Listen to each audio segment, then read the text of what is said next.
Hi hello నమస్తే, నేను మీ వెంకట్.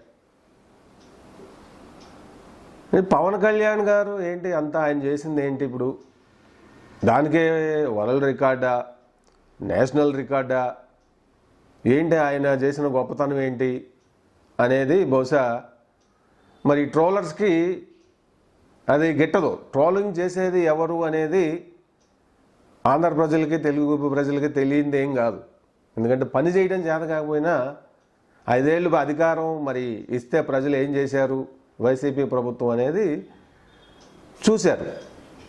2019లో వాళ్ళు ఊహించినటువంటి మెజార్టీ ఏపీ ప్రజలు కట్టబెట్టారు వైసీపీకి. 5 ఏళ్ళు ముఖ్యమంత్రిగా పరిపాలన చేయమంటే మరి ఇక జగన్ గారు ఎట్లా పరిపాలన చేసిండు అనే దానికి ఆ పార్టీకి వచ్చినటువంటి 11 సీట్లే ఒక ఉదాహరణ.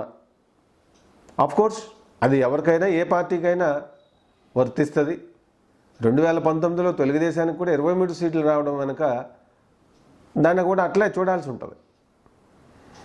సో ఇప్పుడు పవన్ కళ్యాణ్ గారు గ్రామీణ శాఖను తీసుకున్నారు. ఆయన మరి గత నెలలో ఒకేసారి 13,326 గ్రామాల్లో గ్రామ సభలు నిర్వహించారు ఒకేసారి.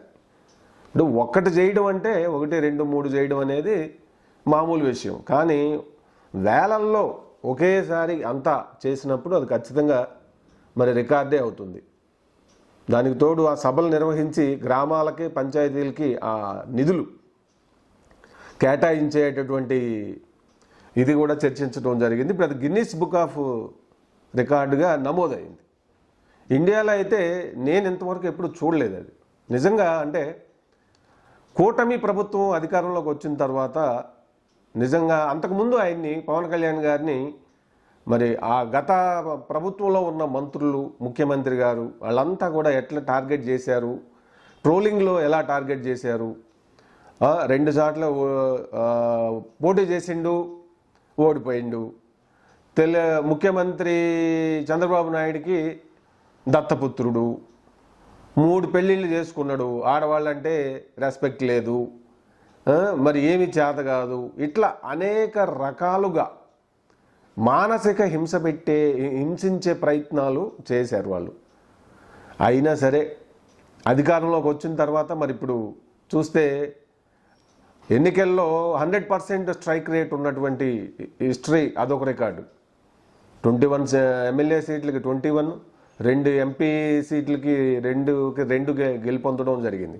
అన్నిటికీ మించి వాస్తవంగా మాట్లాడుకుంటే నిజాలు, ఏపీ రాజకీయాన్ని 2024లో మలుపు తిప్పినటువంటి రాజకీయ నాయకుడు అంటే కూడా పవన్ కళ్యాణే. ఇప్పుడు తెలుగుదేశం పార్టీ వాళ్ళు మాకు 135 సీట్లు మేము గెలుచుకున్నాం కదా అని, అప్పుడు అంటే బీజేపీ, జనసేన ఇది లేకపోయినా మేము ప్రభుత్వాన్ని ఏర్పాటు చేయగలం అంటే అది అంతకు మించినటువంటి అంటే అవగాహన లేనటువంటి మాటలు అవుతాయి అవి. నిజంగా రాజకీయాల పట్ల అవగాహన ఉన్నటువంటి వ్యక్తులు ఎవరు కూడా అవి అలా అనలేరు, అలా మాట్లాడరు అనేది నా భావన. ఎందుకంటే చంద్రబాబు నాయుడు గారిని జైల్లో పెట్టడానికి ముందు పరిస్థితి వేరు. ఆయన అరెస్టు చేసి ఏదో స్కామ్ చేశారో, అందులో ఇన్వాల్వ్ అయ్యారని చెప్పి వైసీపీ ప్రభుత్వం అరెస్ట్ చేసిన తర్వాత ఆయనకు బెయిల్ కూడా రానియకుండా జైల్లో మినిమం ఆయనకి సదుపాయాలు ఇవి ఆ రిమాండ్ ఖైదీగా పెట్టి ఆయన్ని మరి హింస పెట్టిన విధానం అదంతా కూడా పవన్ కళ్యాణ్ గారు చూసి మరి వెళ్ళి అప్పటికప్పుడు ఆయన ముందు ఆయన కలవనివ్వడానికే పర్మిషన్ ఇవ్వలేదు.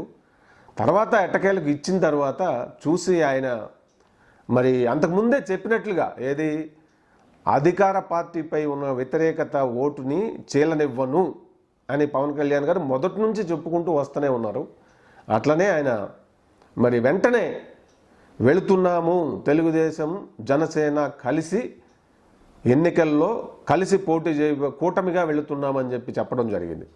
ఒక్క మాటతో అప్పటి నుంచి మరి ప్రజల ఆలోచనలో కూడా మార్పు వచ్చింది. అంతకుముందు తెలుగుదేశాన్ని సపోర్ట్ చేస్తే పూర్తిగా గెలవదేమో, మరి వైసీపీ ఒకవేళ గెలుస్తుందేమో అనేటువంటి తటస్థంగా ఉన్నటువంటి ఓటర్లు కూడా ఎదురు చూస్తున్నారు ఒక పరిస్థితిలో. అంటే వీళ్ళు గట్టిగా ఫామ్ అయితే వీళ్ళిద్దరు కలిస్తే విజయం తథ్యము అనేటువంటి భావన అప్పటికి ఉంది.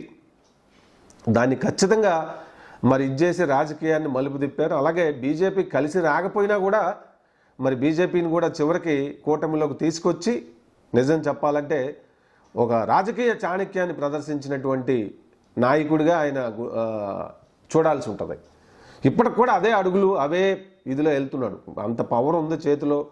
తనని మానసికంగా హింసించిన వాళ్ళందరినీ, తన పైన చేసిన వాళ్ళందరినీ కూడా ఇప్పుడు తలుచుకుంటే మరి అధికారం చేతిలో ఉంది కదా, ఏదైనా చేయొచ్చు. అరెస్ట్ చేయొచ్చు, జైల్లో పెట్టొచ్చు, కేసులు పెట్టొచ్చు, వాళ్ళ మాదిరి గత ప్రభుత్వంలో చేసినట్టు. కానీ వాళ్ళకి తనకి తన ఇప్పుడున్న ప్రభుత్వానికి ఎంత వ్యత్యాసం ఉంటుందో ఇప్పుడు కూటమి ప్రభుత్వం చూపుతుంది. నిజంగా అంటే అధికారాన్ని ప్రజలకి లేదంటే ఆ మినిస్టర్లు వాళ్ళు సిన్సియర్గా పనిచేస్తే ఎంత బాగా ఇది చేయొచ్చు అని చెప్పడానికి కూడా మనకు నిదర్శనం కనపడతా ఉంది. పవన్ కళ్యాణ్ గారు అని మరి సినిమాల పరంగా ఆయనకున్నటువంటి ఫాలోయింగ్ కానీ, ఆయన రెమ్యునరేషన్స్ పరంగా కానీ, ఫ్లాపులు హిట్టులతో సంబంధం లేకుండా ఫ్యాన్ ఫాలోయింగ్ ఒకప్పుడు పెద్దన్న అంటే నందమూరి తారక రాముడికి ఉన్నట్లు, ఆ తర్వాత చిరంజీవి గారికి ఉన్నట్లు మరి అంత ప్రజాదరణ ఆయన గెలుచుకోగలిగిండు. సినిమా మరి షూటింగ్ జరిగితే ఆయనే మోనార్కు, అక్కడ ఆయన చెప్పిందే ఫైనల్ ఉంటుంది అనడంలో డౌట్ లేదు. కానీ రాజకీయాలు వేరు. అంటే కొంతమంది ఏంటంటే ఆ సినిమా క్యారెక్టర్ల ఇది మైండ్లో ఉండి రియల్ లైఫ్లో కూడా మరి దాన్నే కొంత ఇది చేసే అవకాశం ఉంటుంది. కానీ పవన్ కళ్యాణ్ గారు దానికే ఇప్పుడు మనం చూస్తే ఆయన చాలా లో ప్రొఫైల్లో వెళ్తున్నట్టుగా మనకు కనపడతా ఉంది. ఎక్కడ అధికార దర్పం కానీ, లేదంటే ఇప్పుడు 100% స్ట్రైక్ రేట్ ఉంది కాబట్టి కూటమి ప్రభుత్వంలో తనకంటూ ఒక గుర్తింపు ఉండాలి, తనదంటూ ఒక ముద్ర ఉండాలి, తన పార్టీకి ఇది ఉండాలి అనే విధంగా ఎక్కడ ఆయన ఇదిని ప్రదర్శిస్తున్నటువంటి దాఖలాలు లేవు.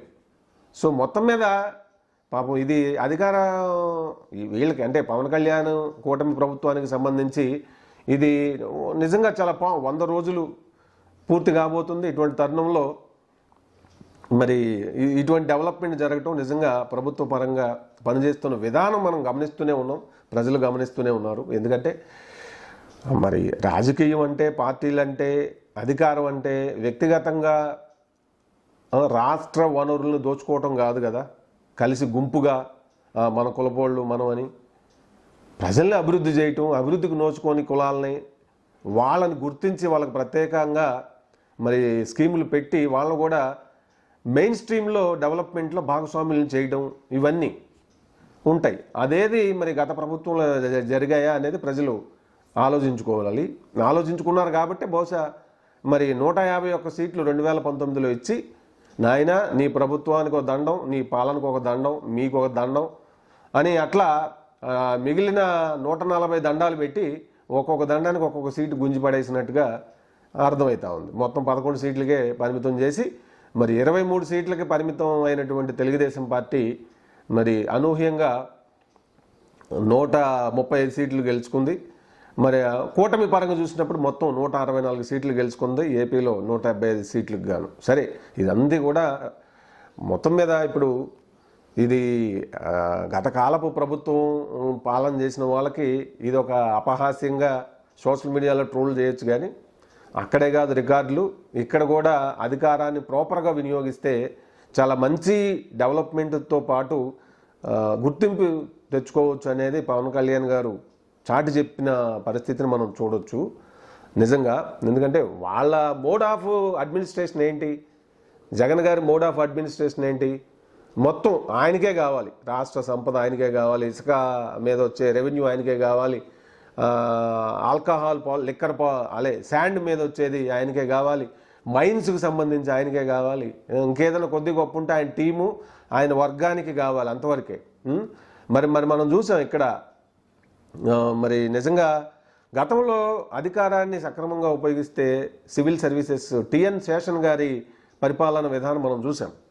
ఆయన ఐఏఎస్గా ఉన్నప్పుడు ఎలక్షన్ కమిషన్లో అప్పుడు ఇండియా ఒక ఆశ్చర్యానికి గురైంది. అంటే నిజంగా ఇట్లా ఎన్నికలు నిర్వహించవచ్చా, ఏ విధమైనటువంటి ఆర్భాటాలు లేకుండా చాలా సింపుల్గా అప్పుడు ఒక కొత్త అంటే ఉన్న అధికారాలని ఇంప్లిమెంట్ చేసి చూపిస్తేనే అంత చేంజ్ కనపడింది.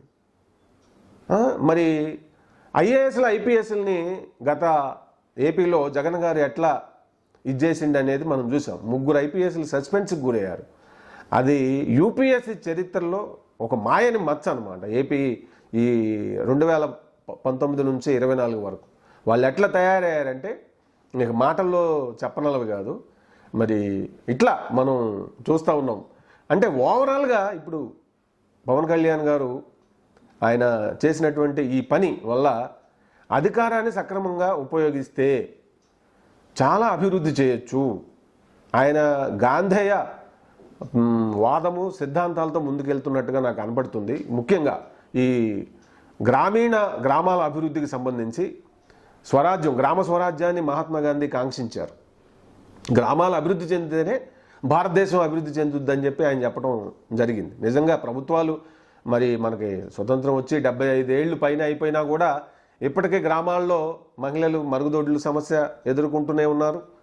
కుల వివక్షలు కొన్ని నడుస్తూనే ఉన్నాయి. మరి ఇంకా గ్రామాల్లో డ్రైనేజ్ సిస్టమ్ లేదు. కానీ 5000 6000 సంవత్సరాల క్రితమే మన సింధు నాగరికతలో మరి మనది అర్బన్ సివిలైజేషన్ మనది. కానీ ఇప్పుడు ఇంత డెవలప్ అయ్యాం. మరి క్రియేషన్కి రీక్రియేషన్ చేసేటువంటి సైన్స్ అండ్ టెక్నాలజీ డెవలప్ అయింది. అయినా కూడా మరి గ్రామాభివృద్ధి మహిళాభివృద్ధి జరగకపోతే ఏం జరిగినట్లు? సో కాబట్టి ఈ వేలో ఆయన చేసి చూపించారు. సినిమాలోనే కాదు రికార్డులు, పరిపాలన పరంగా కూడా ఎక్కడ కాంప్లికేషన్ అవ్వకుండా నిజంగా ఆయన ఎంత బాధ్యతతో పనిచేస్తున్నారు అనేది డే 1 నుంచి ఆయన చూపిస్తూ ఉన్నారు. రాజకీయాలు అయిపోయినాయి, వాళ్ళ మీద కక్షలో కార్పణ్యాలు రివెంజ్ పాలిటిక్స్లో వైసీపీ వెళ్ళినట్టు వెళ్లకుండా మరి పూర్తిగా ఈ డెవలప్మెంటు తర్వాత తన శాఖల గురించి సమగ్రంగా తెలుసుకుంటూ అలాగే సమర్థులైన అధికారుల్ని నియమించుకుంటూ ఒక గాడిలో పెట్టే ప్రయత్నం జరుగుతున్నట్టుగా నాకు అనిపిస్తుంది. సో ఇది కదా ప్రజలు కోరుకున్నది, ఈ విధమైనటువంటి పరిపాలన కదా కోరుకున్నది అనేది నాకు అనిపిస్తుంది. ముఖ్యంగా మరి అన్నగారు పార్టీ పెట్టినప్పుడు 8 నెలల్లోనే సినిమా వాళ్ళు ఏం చేస్తారులే అనుకుంటే మేకప్ పూసుకున్నంత ఈజీ కాదని చెప్పి అప్పట్లో ఎన్టీఆర్ అన్నగారి మీద అన్నటువంటి స్టేట్మెంట్లు కాంగ్రెస్ వాళ్ళు. కానీ 8 నెలల్లోనే ఒక జాతీయ పార్టీని ఓడగొట్టి రికార్డు క్రియేట్ చేసినటువంటి ఘనత ఎన్టీఆర్ది. సో ఇప్పుడు అటు బాక్స్ ఆఫీస్ రికార్డులే కాదు, కలెక్షన్ల పరంగా పవన్ కళ్యాణ్ గారు మరి ఆయన డిప్యూటీ సీఎంగా గతంలో వైసీపీలో కూడా చాలామంది పనిచేశారు, వేరే పార్టీల్లో కూడా చాలామంది పనిచేశారు. అవి నామకే వాస్తి తప్ప మరి ఈయన దానికి ఒక అంటే పదవి ఏదైనా దాన్ని సమర్థవంత శేషన్ గారు ఇంప్లిమెంట్ చేస్తే టిఎన్ శేషన్ గారు ఒక సివిల్ సర్వెంట్ అయ్యుండి వామ్మో ఇంత పవర్ ఉందా దానికి అని అప్పుడు దేశం మొత్తం ఎట్లా రియలైజ్ అయిందో ఇప్పుడు ఆ పవర్లకి అంటే ఆ మినిస్టర్లకు ఉండేటువంటి ఆ అధికారాలన్నీ ఇంప్లిమెంట్ చేసి చూపిస్తే ఏ విధంగా డెవలప్మెంట్ చేయొచ్చు అనేది చూపించే ప్రయత్నంలో పవన్ కళ్యాణ్ గారు వెళ్తున్నట్టుగా ఉంది. నిజంగా మరి డెవలప్మెంట్ అనేది బేసిక్ యూనిట్ చూసుకుంటే గ్రామాలే కదా. మరి గతంలో గ్రామాలు ఎంత దుర్బలంగా ఉన్నాయి. విలేజ్ల్లో కొత్త సైకిల్ దొక్కాలంటే ఇట్లా ఎత్తుకొని పోవాల్సి వచ్చేది. రోడ్లు అట్లా ఏది ఉండేది కదా జగన్ గారి పరిపాలనలో. సో ఇప్పుడు దాన్ని అంతా ప్రక్షాళన చేసి ఒక చేంజ్ చూపించే ప్రయత్నంలో కూటమి ప్రభుత్వం వెళ్తుంది. ఆ శాఖని తీసుకున్నటువంటి పవన్ కళ్యాణ్ గారు ఫోకస్డ్గా వెళ్తున్నట్టు ప్రయత్నం జరుగుతుంది. ఇది నిజంగా ఈ విధంగా వెళ్ళడం అనేది పరిపాలన పరంగా తర్వాత జనరేషన్ వాళ్ళకి కాస్త విలువలు కాస్త ఒక మార్గదర్శకత్వం చేసినట్టుగానే భావించాల్సి ఉంటుంది. ఎందుకంటే ఇవాళ రేపు వాల్యూ బేస్డ్గా పాలిటిక్స్ ఉండట్లేదు, అందినంత దోచుకోవడమే అన్నట్టుగా చాలా చోట్ల రాష్ట్రాల్లో జరుగుతున్న పరిస్థితి ఉంది. అలాగే మరి ఈ లైంగిక ఆరోపణలు ఎదుర్కొన్న నాయకుల్ని వెంటనే సస్పెండ్ చేయటాన్ని కూడా మనం చూడవచ్చు. మొన్న సత్యవేడు చిత్తూరు జిల్లాలో తెలుగుదేశానికి చెందిన ఒక నాయకుడు ఎమ్మెల్యే అతనిపైన మహిళల్ని వేధించిన ఆరోపణలు రాగానే ఇచ్చేశారు. వైసీపీలో మరి ఎట్లా బయటపడుతున్నాయో మనం చూస్తూ ఉన్నాం. విజయసాయిరెడ్డి కావచ్చు, మరి ఆయన దువ్వాడ శ్రీని గారు కావచ్చు, మరి ఇంకా అంతకుముందు అంబటి రాంబాబు గారు కావచ్చు, అంతకుముందు మంత్రి అవంతి శ్రీనివాస్ గారు కావచ్చు, ఇట్లా ఇక అనేక రకాలుగా మరి ఆయన గోరంట్ల మాధవ్ కావచ్చు, మహిళల్ని ఎంత గౌరవంగా ఎంత అగౌరవపరుస్తూ వాళ్ళు చేశారు చేష్టలు తెలుగు సమాజం చూసింది. కోర్స్ దానికి తగినట్టుగానే మరి బుద్ధి చెప్పినారు ఓటర్లు అది. సో మరి ఈ రోజున ఓవరాల్గా అయితే ఈ గిన్నిస్ రికార్డు కేవలం రికార్డులు సరే చేసుకుంటూ వెళ్ళటం ఒక ఒక గొప్ప విషయమే, కానీ సమర్థవంతంగా ఫండ్స్ వినియోగం చేసి ఆ చేంజ్ పవన్ కళ్యాణ్ గారు తన తీసుకున్న శాఖలన్నిటిలో చూపిస్తారని చెప్పి మరి ఆశిద్దాం. ఖచ్చితంగా భవిష్య రాజకీయాలకి ఆయన ఒక మార్గదర్శిగా నిలుస్తాడనేది నా భావన.